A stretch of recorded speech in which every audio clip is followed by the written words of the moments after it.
Hello everyone. So this is video number 7 for class 7, chapter 4, heat and temperature, pupils publication book, page number 43. इसके पहले हमने video number 6 देखा जिसमें हमने good and bad conductors heat के बारे में पढ़ा। हमने इंसुलेटर्स के एप्लीकेशन पढ़े, हमने गुड कंडक्टर्स के एप्लीकेशन पढ़े। अब हम आते हैं अपने थर्ड टॉपिक पे, डेट इज़ कन्वेक्शन। ठीक है, हमने कंडक्शन के बारे में पढ़ लिया है। कंडक्शन किस तरह, कंडक्शन में कैसे फ्लो ऑफ हीट हो रहा था। दो जो मटेरियल हैं व्हेन एक दूसरे के जब वो टच में रहते हैं तब जो है हीट ट्रांसफ़र होता है। ठीक है, और इस तरह के हीट ट्रांसफ़र प्रोसेस को हम कहते हैं कंडक्शन।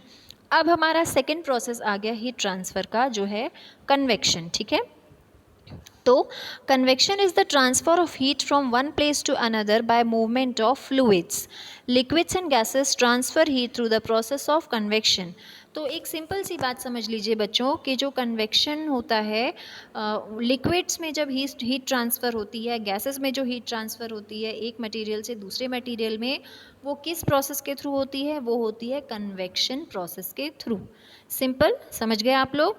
लिक्विड और गैशियस सब्सटेंसेस में हीट ट्रांसफ़र जो होती है वो किस प्रोसेस के थ्रू होती है? Convection. Convection takes place due to the expansion of fluid. Convection कब होता है? जब फ्लूइड्स में एक्सपेंशन होता है। फ्लूइड्स मतलब लिक्विड, ठीक है, कोई भी लिक्विड हो। जब फ्लूइड्स में एक्सपेंशन होता है, और एक्सपेंशन कब होता है? एक्सपेंशन का मतलब क्या होता है आप समझते हैं बच्चों? एक्सपेंशन का मतलब होता है फैलना। ओके, टू एक्सपैंड, फैलना।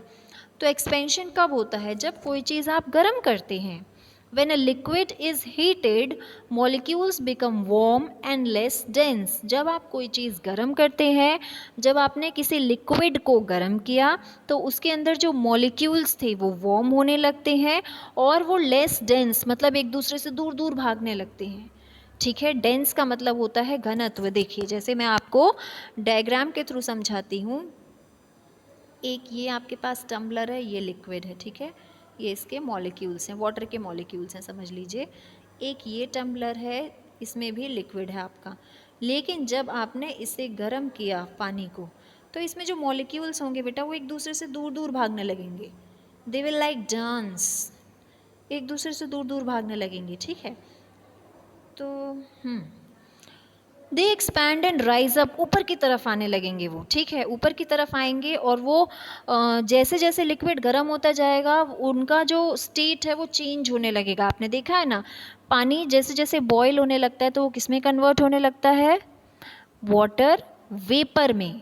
ओके, तो वो गैशियस स्टेट में कन्वर्ट होने की कोशिश करेंगे। The cool molecules fill in its plate below, they expand and rise up. Okay, as warm molecules rise and cool molecules fall, a giant circular pattern is created. क्या होता है बेटा, यहाँ आप ये डायग्राम में देख पा रहे होंगे कि जैसे जैसे मॉलिक्यूल्स क्या होते हैं, ऊपर जाते हैं, लेकिन उन्हें ज़्यादा टेम्परेचर नहीं मिल पाता तो इसकी वजह से वो ऊपर जाके ठंडे होने लगते हैं, नीचे आ जाते हैं। लाइक इस तरह से पैटर्न बना लेते हैं, ऐसा circular pattern like this. Okay, तो एक बड़ा सा सर्कुलर पैटर्न इस तरह का बनने लगता है और इसी सर्कुलर मूवमेंट को, इस मूवमेंट को हम क्या कहते हैं? कन्वेक्शन करंट कहते हैं। ये स्टार्टिंग का है, जब बिल्कुल गर्म होता है पानी तब का है ये। ठीक है, फिर गर्म होते होते धीरे धीरे वो बॉयल होने लगता है, तो यहाँ कन्वेक्शन करंट भी बनते रहते हैं और यहाँ पर वाटर वेपर भी एट द सेम टाइम बनती है। ठीक है, समझ में आया? चलिए इसे और अच्छे से समझते हैं लैंड और सी ब्रीजेज़ में। आपने देखे हैं लैंड और सी ब्रीजेज़, जो हवाएं जो चलती हैं आपके सी, समुद्र के किनारे, ठीक है, वो उनमें भी इसी तरह से चेंजेस होती है। Convection plays a major role in maintaining a moderate temperature in coastal areas. Convection current जो हम देख रहे हैं, इसकी वजह से जो कोस्टल एरियाज़ में टेम्परेचर, मॉडरेट टेम्परेचर, ना बहुत ज़्यादा एकदम वार्म नहीं, एकदम ठंडा नहीं, वो जो मॉइस्ट वाला जो टेम्परेचर होता है ना, वो टेम्परेचर कैसे बनता है? कन्वेक्शन करंट की वजह से। देखिए, बीचेस, कोस्टल टाउन्स और cities heat up much faster than sea और ओशन ड्यूरिंग डे टाइम। आपके बीचेस हो गए, समुद्र के किनारे हो गए, आपका शहर हो गया, सिटीज़ हो गई, ये जल्दी गर्म होती है एज़ कम्पेयर्ड टू सी और ocean during day time. Okay. दोपहर के समय पे सी या जो ओशन होगा आपका, समुद्र जो होगा, वो इतनी जल्दी गर्म नहीं होता है जितनी जल्दी शहर का एरिया गर्म होगा, ठीक है। And cool down much faster during the night. जैसे ही शाम होने लगती है तो समुद्र का पानी जल्दी ठंडा होने लगता है एज कम्पेयर्ड टू लैंड। ज़मीन से, ज़मीन ठंडी होने में टाइम लगेगा लेकिन सी का जो पानी है वो जल्दी ठंडा हो जाएगा, ठीक है।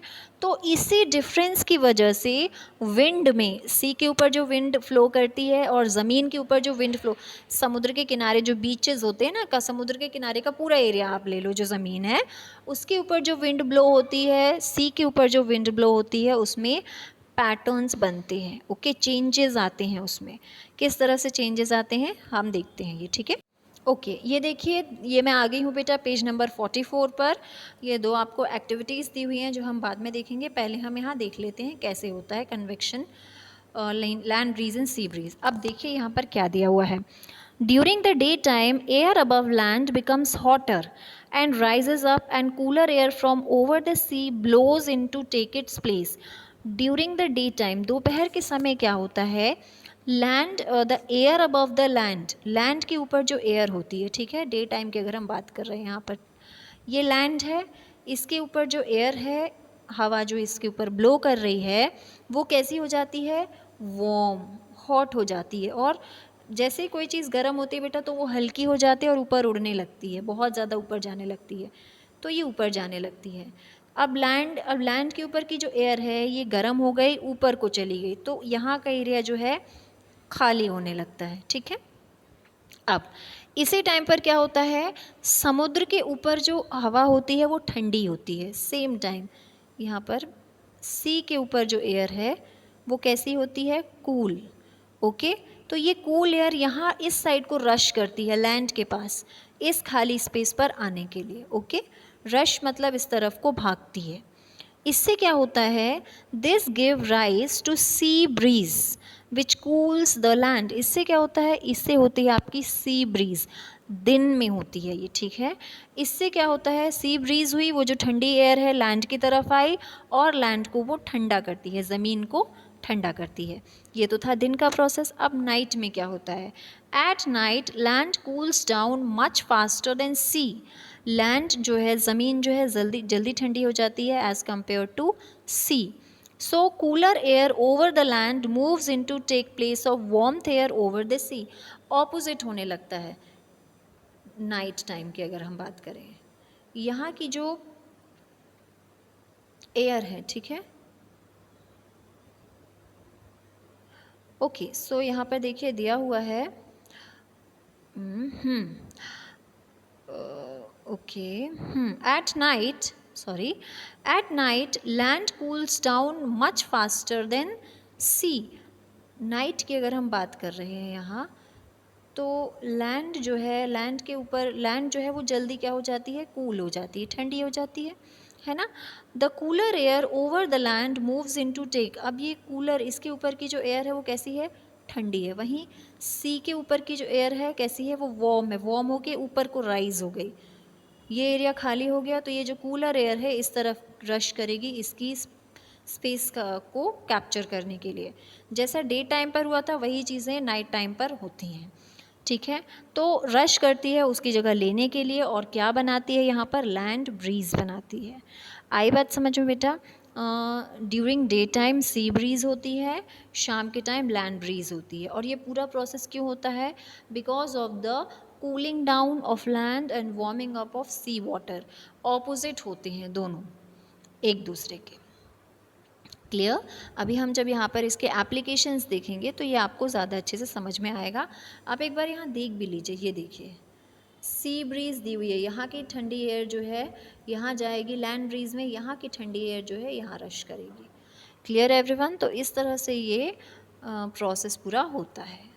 ओके, तो हम इस वीडियो को यहीं पर एंड कर रहे हैं। नेक्स्ट वीडियो हम अपना पेज नंबर 45 से स्टार्ट करेंगे। Okay, thank you everyone.